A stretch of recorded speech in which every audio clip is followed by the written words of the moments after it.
Hey everyone, welcome back to Top Quotes by Top Guns. I'm Quote Guy, your host uncovering the real stories behind the legends and sometimes debunking the myths that surround them. Today we're tackling one of the most persistent conspiracy theories in music history, the idea that Sony Music silenced Michael Jackson for speaking the truth about their alleged corruption, racism, and exploitation. Fans claim his 2009 death wasn't an accident but a hit job tied to his beef with Sony exec Tommy Mottola and control over a massive music catalog. We'll break down the origins, the quotes from MJ himself, the wild claims, and, most importantly, the hard evidence that debunks it all. As we hit the 17th anniversary of his passing in 2026, let's separate fact from fiction. Stick around, this is going to be eye-opening. Let's dive in. Section 1. The Origins. Michael Jackson's real accusations against Sony. To understand the myth, we have to start with what Michael Jackson actually said. In the early 2000s, MJ was in a heated feud with Sony Music, particularly after his 2001 album, Invincible, underperformed. He publicly accused the label of sabotaging his career and exploiting black artists.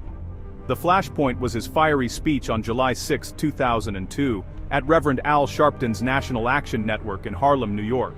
Here's MJ, in his own words, from the speech transcript. The record companies really do conspire against their artists. They steal, they cheat, they do whatever they can, especially the black artists. Sony and Tommy Mottola. Tommy Mottola, the president of the record division, is a mean. He is a racist and he is very, very, very devilish. He went on. So, I need your support. Not just for me.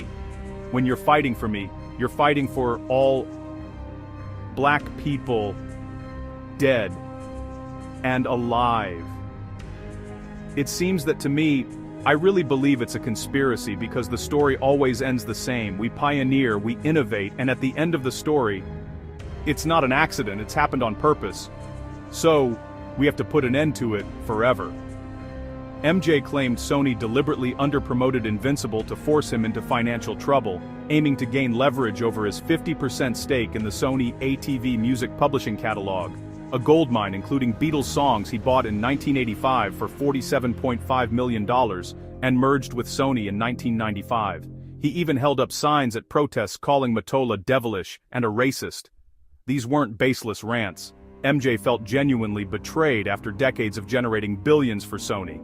Thriller alone sold over 70 million copies. But was this enough motive for murder? That's where the conspiracy kicks in. Section 2. The Conspiracy Theory.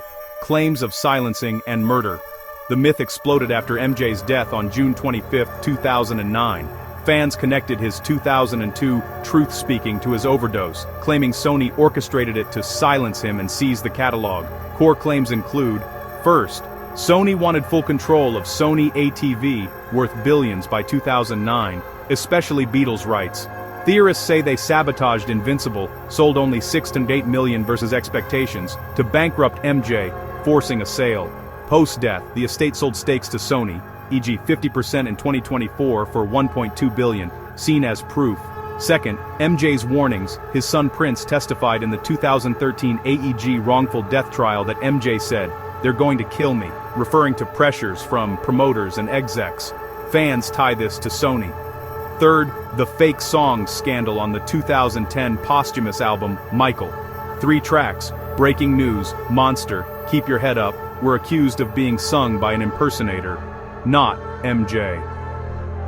In a 2018 court hearing for a fan lawsuit, Vera Serova versus Sony, an estate lawyer's hypothetical phrase, "even if the vocals weren't Jackson's," was misreported as Sony admitting fakes.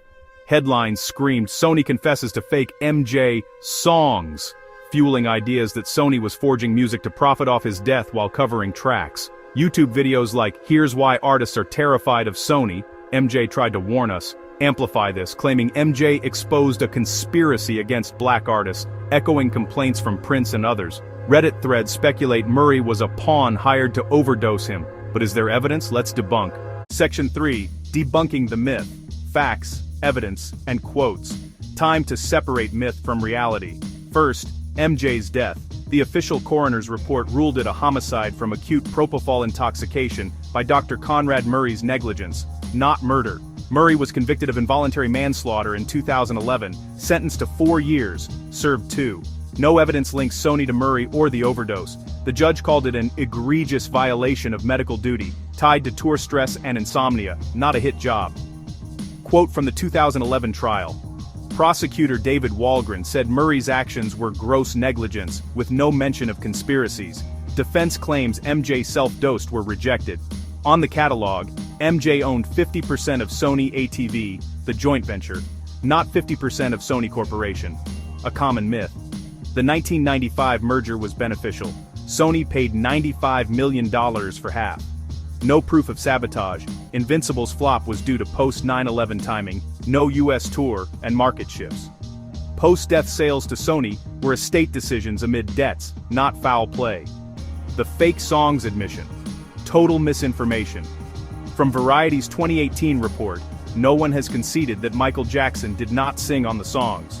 The hearing Tuesday was about whether the First Amendment protects Sony Music and the estate. There has been no ruling on the issue of whose voice is on the recordings.